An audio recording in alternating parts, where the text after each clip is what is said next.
Assalamualaikum warahmatullahi wabarakatuh. Halo semuanya, perkenalkan nama saya Fazia Rizky Ramadhani dengan NIM 24020700015. Saya mahasiswa semester 3 dengan program studi pendidikan Islam anak usia dini di Fakultas Tarbiyah dan Ilmu Keguruan di Universitas Islam Negeri Palopo. Perkenalkan, nama saya Mutia, NIM 24020700010, kelas PIAUD 3A dari kelompok 4. Nama saya Frida dengan NIM 24020700016 dari kelas PIAUD 3B, kelompok 4. Halo teman-teman semuanya, perkenalkan nama saya Kes Australis dari kelompok 4 dengan NIM 24020700018 di kelas PIAUD 3B. Nama saya Koda Nurjana dengan NIM 24020700008 dari kelas PIAUD 3A, kelompok 4. Bagaimana kalau kita membaca ulang cerita epik Tanah Luwu, yaitu Sawer Gading, dengan kacamata etika kontemporer, terutama soal gender dan lingkungan? Apakah akan memperkaya nilainya atau justru menggeser nilai tradisionalnya? Dalam cerita Saweri Gading, ada bagian ketika tokoh utamanya digambarkan sebagai pahlawan yang kuat, gagah, bahkan bisa menaklukkan perempuan.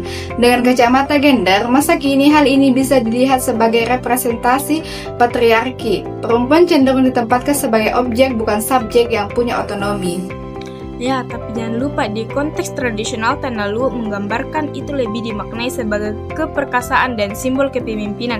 Jadi kalau kita membacanya dengan etika gender kontemporer, bisa jadi kita memperkaya makna menyoroti isu kesetaraan, tapi juga berisiko menggeser makna asli yang menekankan kepahlawanan dan struktur sosial tradisional.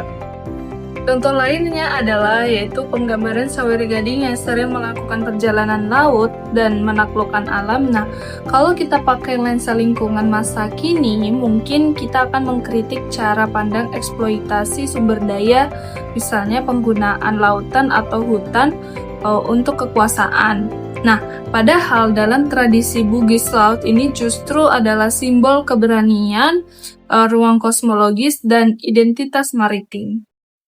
Artinya, pembacaan ulang bisa membuat cerita Saweri Gading relevan dengan isu ekologis modern, tapi juga bisa menggeser makna spiritual dan simbolik yang hidup dalam masyarakat tradisional Tanah Luwu.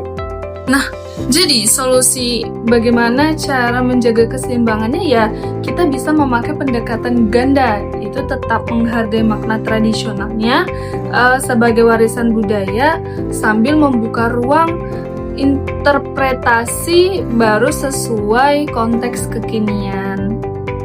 Tapi jangan lupa di konteks tradisional Tanah Luwu, penggambaran itu lebih sering dimaknai sebagai keperkasaan dan juga kepemimpinan.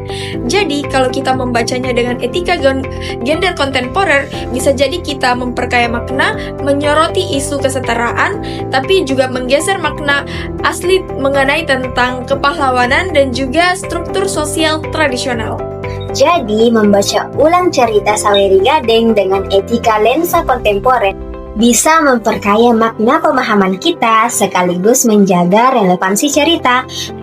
Kuncinya ada pada menjaga keseimbangan, yaitu melestarikan nilai asli dan tetap membuka makna baru bagi generasi sekarang. Sekian pembahasan dari kami kelompok 1. Wassalamualaikum warahmatullahi wabarakatuh.